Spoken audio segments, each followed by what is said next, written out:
할렐루야. 아멘. 함께 나누실 하나님의 말씀은 시편 22편 1절로 10절의 말씀입니다. 시편 22편 1절로 10절의 말씀입니다.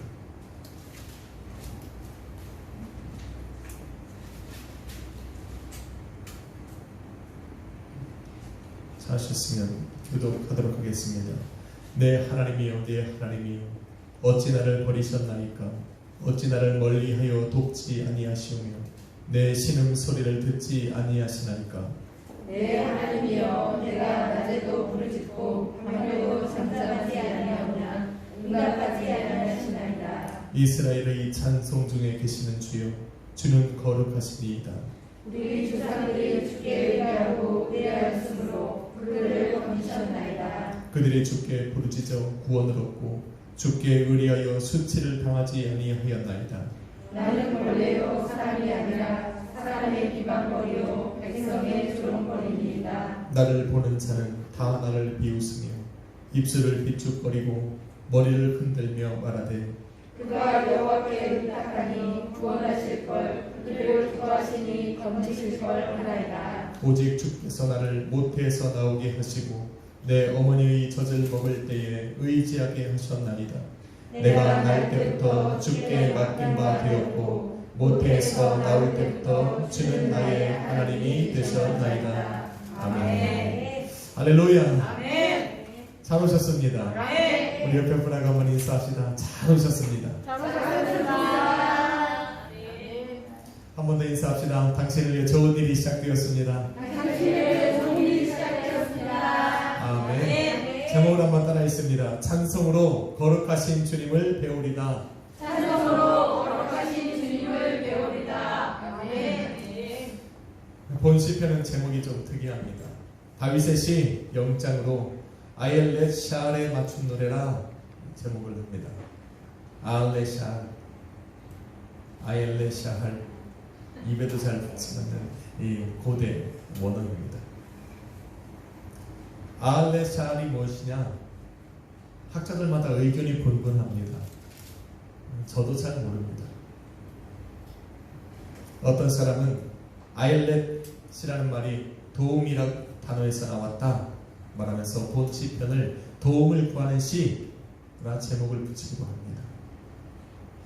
또 어떤 이 칼렛이라고 하는 학자들은 이 단어를 사슴이라는 표현을 씁니다. 그래서 새벽의 사슴 또 아침의 사슴에 관한 시다라는 제목을 붙이기도 합니다. 뭐 어느 것을 붙이든 정확한 뜻을 알지 못하기 때문에 답을 찾을 수가 없습니다. 그래서 어떤 학자는 이렇게 말을 합니다. 제목의 뜻을 찾아서 본문을 이해하기보다 본문의 내용을 살펴서 제목의 뜻을 찾아 나가는 것이 더 현명한 방법일 수 있을 것이다 라고 이야기를 합니다. 저도 이런 방법에 동의합니다. 그래서 저는 본문을 더 깊이 연구해 보려고 합니다. 본 시편의 내용에 따라 나누면 크게 두 부분으로 나눕니다. 1절부터 21절까지는 고난에 관해서, 22절부터 마지막 31절까지는 승리에 관해서 기록을 하고 있습니다. 다윗은 그 1절을 시작을 하면서 이렇게 시작을 합니다. 내 하나님이여, 내 하나님이여, 어찌하여 나를 버리셨나이까? 어찌 나를 멀리하여 돕지 않으시고 내 신음소리를 듣지 않으십니까? 이렇게 시작을 합니다. 다윗이 이러한 고백을 드릴 수밖에 없었던 상황이 있었다는 겁니다. 그래서 학자들은 이렇게 고백할 수밖에 없었던 상황이 도대체 다윗의 어떤 상황이었을까 궁금해합니다. 학자들뿐만 아니라 다윗을 알고 시편을 읽어나가는 사람이라면 누구나 다윗의 인생 속에 어떠한 상황에 들어갔을기에 이러한 고백을 드리면서 시편을 써내려가고 있는가 궁금해할 것입니다. 저도 궁금합니다. 다수의 학자들은 사울에게 쫓기던 다윗이 그에게 받은 핍박이 극에 달했을 때 이러한 시를 기록했다라고 이야기를 합니다. 그런데 다윗의 인생을 잘 보여주는 사무엘 상하서에 비춰진 다윗의 모습은 비록 사울에게 쫓겨서 절망의 상황 속에 이르렀다 할지라도 희망을 잃은 사람의 모습이 아니었습니다. 절망의 상황 속에 몰려있지만 그 뒤에 하나님을 향한 믿음을 가지고 다시 일어나 걸어가는 그런 다윗의 모습을 보여주는 것이 사무엘상하서입니다.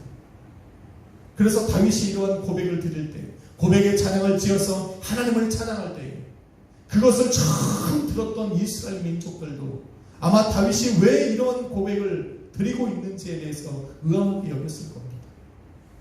평상시의 모습이 아닌 겁니다. 평상시 같으면 믿음으로 으쌰! 으쌰! 하고 일어나야 될 텐데, 여호와께서 내게 침묵하신다라고 신음의 소리를 내고 있는 그 다윗의 모습을 바라보면서 의아하게 여겼을 겁니다. 그렇게 시간이 흘러 수백 년이 지난 어느 날, 저와 여러분의 입장에서 생각해보면 2000년 전 다윗의 자손이여 온 세상을 구원해 오실 그 메시아로 이 땅에 오신 예수님께서 십자가 위에서 나의 하나님, 나의 하나님, 어찌하여 나를 버리셨나이까? 엘리 엘리 라마 사박다니. 오늘 본문 시편 1절에 다윗이 고백했던 그 고백을 십자가를 위해서 드리는 것을 모든 사람이 듣게 된 겁니다. 그때서야 알게 됩니다. 다윗이 수천 년 전 예수님께서 이 땅에 오시기 전 이 땅을 구원하시기 오실 그 메시아의 노래를 예언했고, 성령에 감동되어서 십자가에 오르셔야 할 그 예수 그리스도를 예언하며 지었던 그 시가 바로 오늘 시편 22편이라는 것을 깨닫게 된 겁니다. 할렐루야. 아멘. 바로 예수 그리스도의 고난과 승리에 관한 예언의 시, 십자가의 어둠과 영광, 그의 죽음과 부활, 그리고 잠시만은 그리스도의 고난과 영원히 이를 하나님의 나라의 그 영광을 비교하며 노래하고 있는 시, 그 시가 바로 시편 22편이라는 것을 깨닫게 된 겁니다. 그래서 시편 22편을 우리는 가장 아름답다 부르기도 합니다. 왜냐하면 찬송의 주제가 되신 예수님께서 주제가 됐기 때문입니다. 아마 우리가 드려지는 찬양 가운데 아무리 멋진 곡조와 가사가 있다 하더라도 그 가운데 예수가 빠지면 아름답다 이야기하지 않는 것처럼 투박하고 멋은 없지만 그 가운데 예수 그리스도가 살아있으면 그 찬양이 가장 아름다운 겁니다. 성도의 삶도 마찬가지입니다. 우리의 삶이 찬양으로 우리 하나님께 올려진다면 우리의 삶이 비록 세상 사람들의 보기에 투박할지라도 멋지고 빛나지 않을지라도 그것에 예수 그리스도가 나타난다면 하나님 보시기에 가장 아름다운 인생이 되리라 믿습니다. 다윗은 예수님께서 이 땅에 오시기 전 성령에 감동되어 수천 년 전부터 예수 그리스도를 예언하며 이 시를 고백하고 있다는 것은 놀랍지 않을 수 없습니다. 그러나 성령은 다윗으로 하여금 예수님의 고난만 바라보게 한 것이 아니었습니다. 다윗으로 하여금 예수 그리스도가 받을 영원한 승리를 기록하겠다는 것입니다. 그래서 본문에 다윗의 삶이 간혹 나타나지만 전체적인 내용으로 생각해 볼 때 우리는 시편 22편을 그리스도의 시, 그리스도의 노래라 제목을 붙일 수가 있습니다. 저는 오늘 시의 전반부에 기록된 그리스도의 고난에 관한 내용으로 말씀을 전해 보려고 합니다. 저와 여러분이 읽은 본문 1절로 10절은 절망적인 상황에 있던 그 다윗이 예수 그리스도를 예언하며 자신의 모습을 세 가지의 모습으로 나누어서 설명을 하고 있습니다. 첫째는 밤낮 부르짖어도 응답받지 못하는 날. 둘째는 모든 존귀함을 짓밟히고 있는 날. 세 번째는 조롱과 숙취를 당하고 있는 나에 대해서 기록을 해놓고 있습니다. 먼저 밤낮 부르짖어도 응답받지 못하는 날은 2절에 기록되어 있습니다. 2절은 이렇게 말을 합니다. 내 하나님이여, 내가 낮에도 부르짖고 밤에도 잠잠하지 아니하오나 내게 응답하지 않으십니다. 다윗은 지금 자신이 처한 상황을 위해서 낮에도 부르짖고 밤에도 잠잠하지 않았다 이야기합니다. 밤에 잠잠하지 않았다. 어떻다는 겁니까? 낮부터 시작되어진 그 부르짖는 기도가 밤에까지 이어지고 있다 라고 생각해 볼 수 있습니다. 다윗은 자신의 삶의 고난과 환난이 다가오면 항상 하나님 앞에 이렇게 기도를 했습니다. 시편 55편 17절에도 이르길 내가 저녁과 아침과 정오에 근심하며 단식하리니 여호와께서 내 소리를 들으실 것이라 고백했습니다. 또한 시편 88편 1절에서도 여호와 내 구원의 하나님이여 내가 주야로 주의 앞에서 부르짖나이다. 힘들고 괴로울 때 시간의 구애를 받지 않고 낮과 아침이나 저녁이나 시간의 구애 없이 오직 여호와 하나님만을 바라며 그 앞에 기도했던 것이 바로 다윗의 특징입니다. 또 이러한 신앙이 다윗을 특별하게 만든 힘입니다. 예수님께서도 아버지께 부르짖는 자들에게 이렇게 말씀하셨어요. 누가복음 18장 7절에 하나님께서 그 밤낮 부르짖는 택하신 자들의 원한을 풀어주지 않겠느냐, 저희에게 오래 참으시겠느냐라고 말씀하십니다.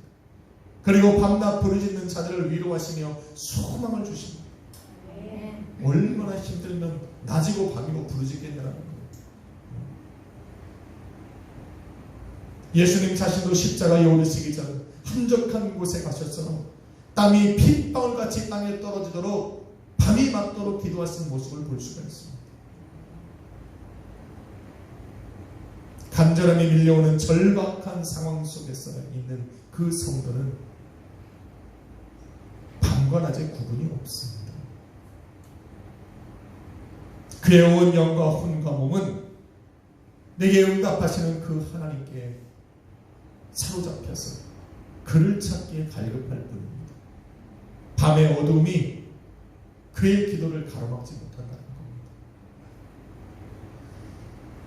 지금은 흔하지 않은 모습이지만 과거에는 문제만 되면, 문제가 삶에 일어나면 짐 싸들고 기도원 올라가는 게 비일비재였습니다.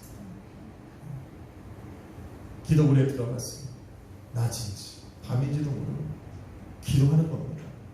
1시간이건 2시간이건 기도하는 겁니다.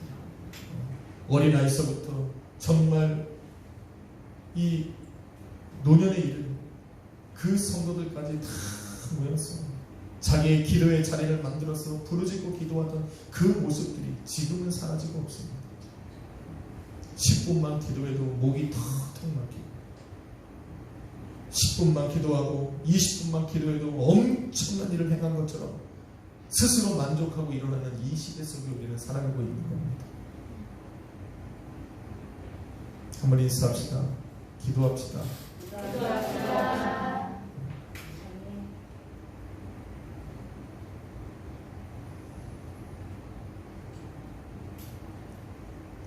대부분의 사람들이 밤에 잠잠하지 않았던 다윗이 이처럼 기도했을 것이라 생각을 합니다. 그런데 저는 조금 다르게 생각을 해보게 되었습니다.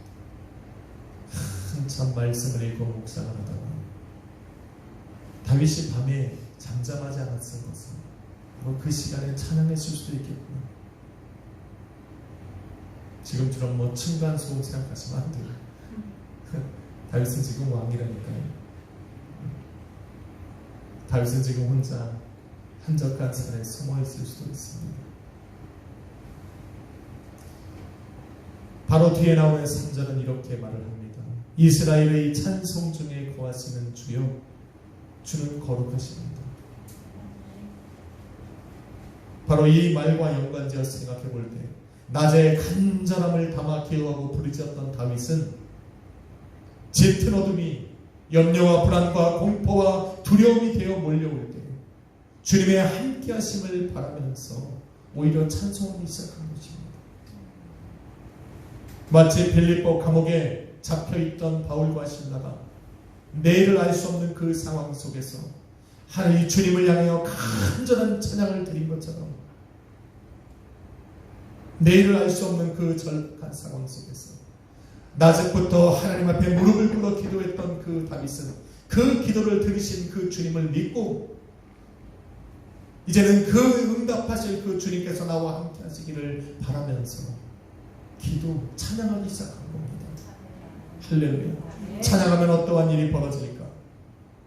3절로 5절에 보니 이스라엘의 찬송 중에 거하시는 그 주님은 거룩하다 이야기를 합니다. 그 거룩하신 주님께서 자신의 열조와 함께 하셨다라고 이야기합니다. 거룩하다. 우리가 하나님을 거룩하다 말할 때 가장 기본되어지는 생각은 바로 이 세상과 완전히 구별되어진 분을 이야기할 때 거룩하다라는 단어가 있습니다. 세상과 완전히 구별되어 존재하시는 그 하나님께서 당신을 찬송하는 자들 중에 거하시기 위해 이 세상 가운데로 오신 겁니다. 얼마나 놀라운 일이 아닌지 모릅니다. 세상을 창조하신 그 창조주 하나님께서 당신의 이름을 불러 높이 찬송하는 자들로 인해서 죄악 가득한 이 세상으로 찾아와 함께 거하시고 이 세상에 거하시는 그들을 신경 쓰기 시작했다는 겁니다. 왜? 그 이름을 찬송하는 찬송은 이런 힘이 있어요. 찾아와 거하실 뿐 아니라 어두운 세상 속에서 당신을 의뢰하고 의뢰하는 사람들을 건지셨고 그들로 주께 부르짖어 구원을 얻게 하신 겁니다. 또한 주께 의뢰하여 숙제를 당하지 않도록 주님께서 그 찬송하는 자들을 눈여겨보시다는 겁니다. 함께 하시더라는 겁니다. 그 오늘 4절로 5절은 그걸 말하는 거예요. 나의 열조가 우리 하나님을 찬양했기에 하나님께서 그들 가운데 함께 하사 그들을 구해내시고 그들로 수치를 담게 하지 않으셨다라고 이야기를 하는 거예요. 그래서 다윗은 지금 그들이 했던 방법처럼 자신도 지금 찬양하고 있는 거예요. 낮에는 내가 부르짖어 하나님 앞에 기도했다면 밤에는 그 응답하실 그 하나님께서 나와 함께 하시기를 기대하면서 주님을 향하여 두 손을 들어 찬양하는 거예요. 저는 묵상하면서 지금 그 밤에 찬양했던 다윗의 소리를 듣습니다. 하나님께서 나와 함께 하시기를 간절히 바라는 그 다윗의 모습을 저는 바라보게 된 겁니다. 기도를 통해 나의 모든 환경과 처지를 주님께 아뢰었다면 그 사람이 해야 할 일은 이제 찬양하는 겁니다. 다윗의 이 고백을 자신의 믿음으로 삼아서 이제는 찬송의 입을 열어야 할 때다 라고 지금 이야기하는 겁니다. 이스라엘의 찬송 중에 거하시는 주님, 이제는 찬양하는 나에게 구원을 베푸시고 나로 수치를 담게 하지 않으시기 위해서 내게 찾아오시는 주님, 내가 드려지는 그 찬양 가운데 주님께서도 함께 임해달라고 우리는 찬송의 입을 열어야 할 때 바로 그때다. 이스라엘의 찬송 가사 맞네?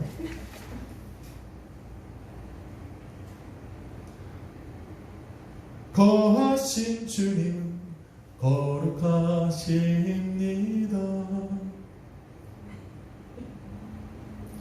두 손 들어 주님의 보좌를 만들고 그렇죠. 가사가 좀 어렵긴 합니다. 이런 찬양 우리가 드렸잖아요. 그렇죠? 네. 바로 오늘 시를 얘기하는 구름날개 사이에 임하시는 것처럼 바로 이곳에 임하다. 찬송이 울려 퍼지는 그 자리에 주님 임재해 달라고 우리는 찬양을 해야 됩니다. 할렐루야. 기도하는 자가 기도를 마친 후에 드려야 되는 것은 바로 찬양입니다. 찬송 중에 거하시는 주님, 그분은 거룩하시지만 찬양이 울려 퍼지는 그 자리에 실제로 임재하셔서 함께 하시는 분이 바로 우리 주님입니다. 할렐루야. 찬양하십시오. 둘째로 다윗은 존귀함을 모두 짓밟히고 있는 자신을 이야기를 합니다. 6절에 이르길 나는 벌레요 사람이 아니라 사람의 비방거리요 백성의 조롱거리다 라고 이야기합니다. 벌레를 간혹 좋아하는 사람을 봤어도 벌레를 존귀하다 말하는 사람은 없습니다. 존귀한 벌레요. 존귀한 벌레. 이러는 사람 봤습니까? 벌레를 보면 기겁하는 사람들이 더 많습니다.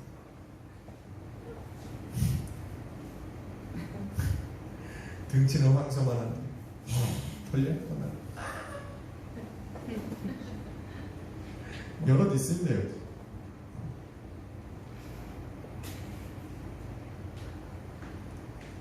그런데 다윗은 사람들의 비방과 백성들의 조롱을 받는 지금 자신이 바로 벌레라 이야기합니다. 존귀함이란 찾아볼 수 없는 사람들에게 비방과 조롱과 멸시와 천대를 받아도 당연히 그럴 수밖에 없는 사람이라 여겨지고 있는 바로 그 사람, 자기가 바로 그런 사람이다 라고 지금 이야기합니다. 다윗이 자신을 벌레라 비유했던 상황이 있습니까? 그런 시간이 있었습니다.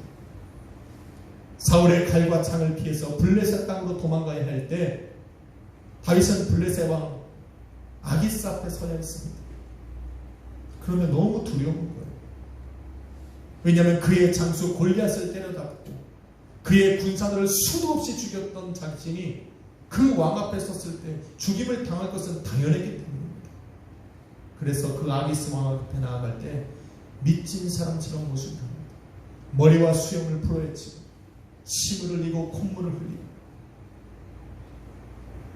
그의 궁에 들어갈 때 그의 문대에 그 대문에 붙어서 그 대문을 긁으면서 마치 미치광이처럼 행세를 하는 겁니다.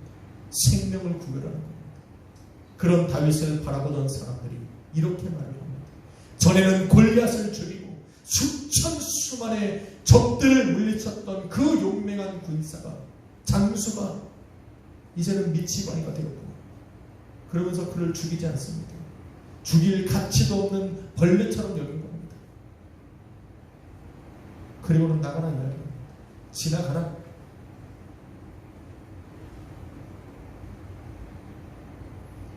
그런데 이것은 자기 목숨을 구걸하기 위해서 스스로 벌레처럼 자신의 존귀함을 버린 겁니다. 그래서 본문 6절에 기록하고 있는 상황과는 맞지가 않습니다. 본문 6절이 말하고 있는 그 상황은 절대로 벌레가 될 수 없는 그 분이 벌레가 된 것을 의미하는 겁니다. 사람들의 멸시와 조롱과 또 비방과 수치를 당하지 않으셔야 할 그 분이 그러한 것을 당하고 있을 그 상황을 이야기하고 있는 겁니다. 바로 천지의 주제, 만물의 주인 되신 예수님께서 세상을 구원하시기 위해 당신의 존귀함을 모두 벗어버리고 사람보다 더 못한 그 벌레와 같은 사람으로 사람들의 비방과 조롱과 멸시와 천대를 받는 그 자리에 스스로 임하여 오신 그것을 이야기하고 있는 겁니다. 하늘과 땅과 만물 가운데에서 높임을 받으셔야 하는 그 주님께서 땅에 기어다니는 벌레를 자신의 발로 짓밟는 자들의 그 발 아래 무기력하게 밟히는 그런 모습으로 오셨다. 그 모습을 지금 이야기하고 있는 겁니다. 한 사람까지 구원하시고자 힘없고 낮은 그 사람 한 사람까지라도 구원의 소망을 갖게 하시고자 그거보다 더 낮은 자의 모습으로 세상 가운데 오셨어요. 십자가를 짊어지신 그 예수 그리스도를 지금 이야기하고 있는 겁니다. 할렐루야. 예수님이 그렇게 하지 않으셨다면 구원을 꿈꾸는 사람들이 많이 없었을 겁니다. 예수님이 그 낮은 자의 모습으로 오셨기에 우리는 구원을 바라보게 되는 겁니다. 주님의 이런 사랑과 헌신과 낮아짐을 보고 나니 누군가를 구원해야 할 때 단순하게 복음만 전하는 것이 아니라 그 사람을 위해서 나의 존귀함을 내어놓고 또 가장 낮은 자리에 앉은 나의 모습이 그 사람에게 보여질 때 구원의 자리로 인도할 수 있구나 라는 생각을 해보게 되었습니다. 다윗은 마지막 세 번째로 조롱과 수치를 당하고 있는 나를 말합니다. 7절로 8절은 이렇게 말합니다. 나를 보는 자는 다 나를 비웃고 입술을 삐죽거리고 머리를 흔들며 말하되 그가 여호와께 의탁하니 구원하실 것, 그를 기뻐하니 건지실 걸 하나이다. 정말로 하나님이 그를 구원하실 것 같은 생각이 들어서 이 얘기를 하는 것이 아니라 불가능하다고 지금 이야기하는 거예요. 조롱하는 겁니다. 저렇게 하나님을 의지하니 하나님이 아마 건지실 걸, 그를 기뻐하니 하나님께서 그를 건져내실 걸, 조롱하는 겁니다.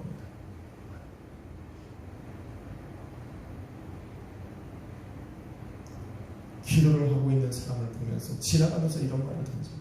아유, 저렇게 기도하는 하나님이 응답하시겠지. 비웃습니다. 조롱합니다. 저렇게 간절히 찬양하는데 아유, 하나님이 도와주시겠지. 비웃지 마십시오. 기도하는 자는 무서운 분들입니다. 찬양하는 분들은 정말 무서운 분들입니다. 왜냐하면 그 기도 소리를 주님이 들으시고 그 찬양 중에 거하시는 주님이 그와 함께 하시기 때문에. 다윗은 10절로 9절로 10절에 이렇게 이야기합니다. 주께서 나를 모태에서 나오게 하셨고 내 어머니의 젖을 먹을 때부터 당신을 의지하게 하셨다. 내가 날 때부터 주께 맡긴 바 되었고 모태에서 나올 때부터 주는 나의 하나님이 되셨다. 이런 신앙으로 살아왔다는 거예요. 어느 날 내가 주님을 깨닫는 그 순간부터 시작해서 돌이켜보니 모태에서 나를 조성하신 분이 하나님이시고 그 모태에서 세상으로 나오게 하신 분이 우리 주님이시고 모태에서 나와서 어머니의 젖을 빨 때부터 나로 하여금 주님을 의지하게 하신 분이 바로 전능하신 하나님이더라 말하는 거예요. 그런데 그 전능하신 하나님께서 지금 나에게 침묵하고 계시는 거예요. 그러니 미치는 거예요. 사울왕이 내게 칼과 창을 겨누고 쫓아올 때도 이렇게 낙심하고 좌절하고 한숨을 쉴 때가 아니었는데 나로 지금까지 살아오게 하시고 나로 주님을 의지하고 온전히 주님께 내 삶을 의탁하게 만들었던 그 하나님께서 내게 침묵하고 계시니 지금 신음하고 있는 거예요. 절망의 자리에 그래서 앉고 있는 거예요. 그런데 그런 나의 모습을 나를 지켜보던 자들이 본 거예요. 그래서 지금 조롱하는 거예요. 아마 의탁하니 하나님이 구원하실걸? 하나님을 기뻐하니까 그를 건져내실걸? 조롱의 말을 던지고 있는 거예요. 그래서 다윗은 1절에 시작하는 거예요. 내 하나님이여 내 하나님이여 어찌 나를 버리셨습니까? 어찌 나를 멀리하시고 내 신음소리를 듣지 아니하십니까? 라고 외치고 시작하는 거예요.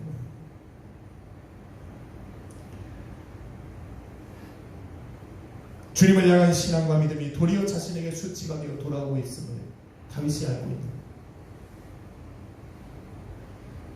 어떤 사람은 다윗의 이 외침을 듣고 다윗의 신앙이 신앙이 흔들리고 다윗의 믿음이 떨어졌다 말하는 사람이 있습니다. 그런데 하는 알고 둘은 모르는 사람입니다. 정반대입니다.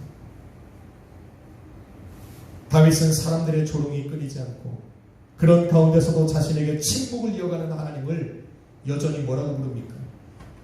나의 하나님, 나의 하나님, 나의 하나님, 나의 하나님이란 관계를 지금 이야기하고 있는 거예요.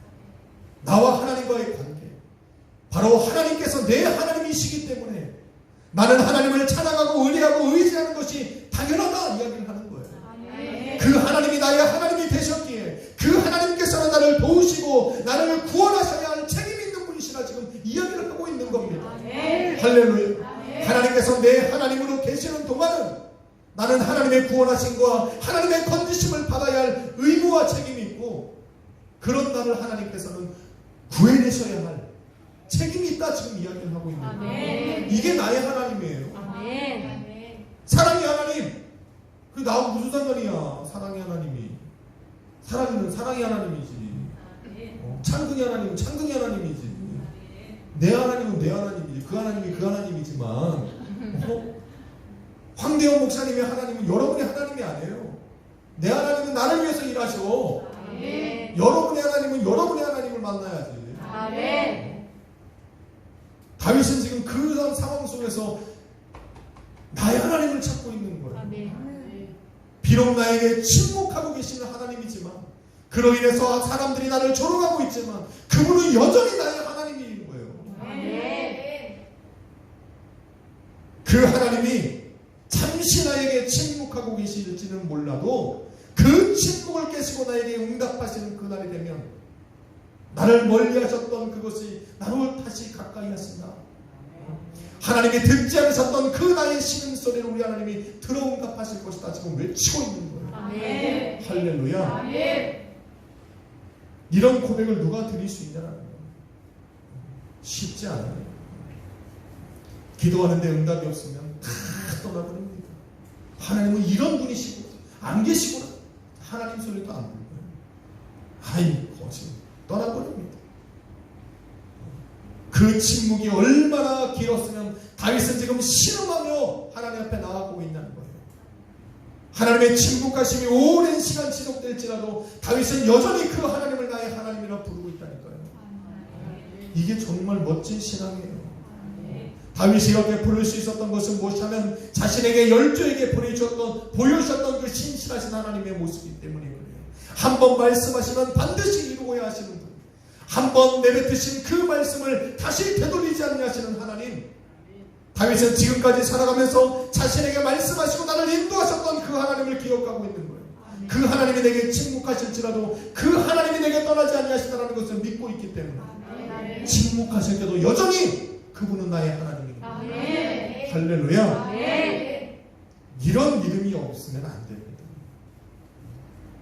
나를 조롱하는 자들 앞에서 내가 믿는 하나님을, 내가 믿는 예수를 나는 여전히 믿고 있다라고 외칠 수 있는 사람이 누가 있냐라는 거예요.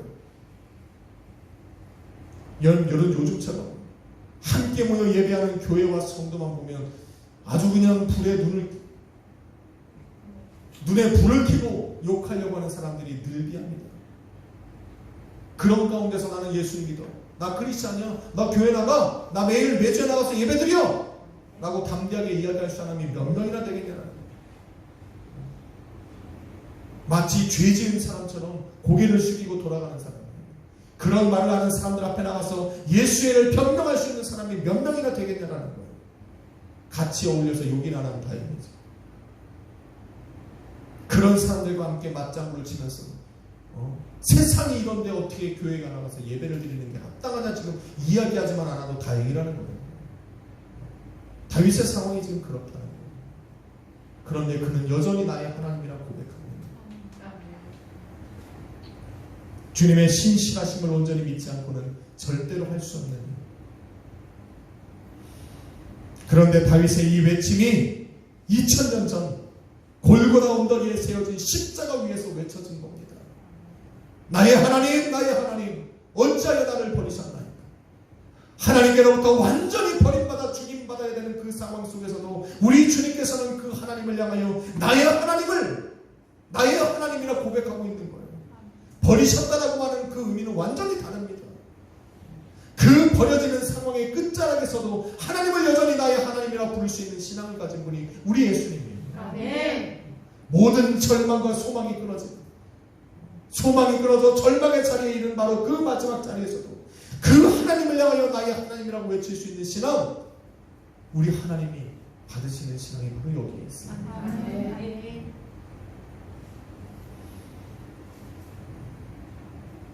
예수님을 죽은 자 가운데서 다시 살리시고 부활의 영광으로 그에게 옷을 입히셨던 그 하나님, 바로 이러한 고백을 받으셨기 때문에 주님은 말씀합니다. 너희가 나에게 속했기 때문에 세상은 너희를 미워하고 박해하고 조롱하고 핍박할 것이다. 그런데 너희는 담대하라, 내가 세상을 이겼다 말입니다. 주님을 신뢰하는 성도라면 주님을 믿는 믿음으로 인해 세상에서 미움받고 조롱받고 박해를 받을지라도 내가 사랑했던 그 예수님을 나의 주라 고백할 수 있을 때, 이것이 바로 성도가 세상을 이기는 힘입니다. 예수를 자랑해야 됩니다. 사랑하는 성도 여러분, 우리의 신앙과 믿음이 세상으로부터 조롱과 비웃음과 멸시와 수치를 받게 되는 이유가 될 수도 있습니다. 요즘에는 예수 그리스도를 믿고 교회 나가서 예배하는 것이 우리의 수치고 세상으로부터 미움받는 이유가 되기도 하는 것과 마찬가지입니다. 이런 대우를 받으면서까지 내가 예수를 믿어야 하나 생각이 되어질 수도 있습니다. 그럼에도 끝까지 신앙과 믿음을 지키며 살아가려고 하는데 예수님은 내게 관심조차 없는 것처럼 느껴집니다. 아무리 부르짖어도 삶의 변화는 일어나지 않아요. 내 모든 기도의 제목에 우리 하나님은 여전히 침묵하고 계시는 것을 느낄 때 낙심이 찾아오고 좌절이 찾아올 수도 있습니다.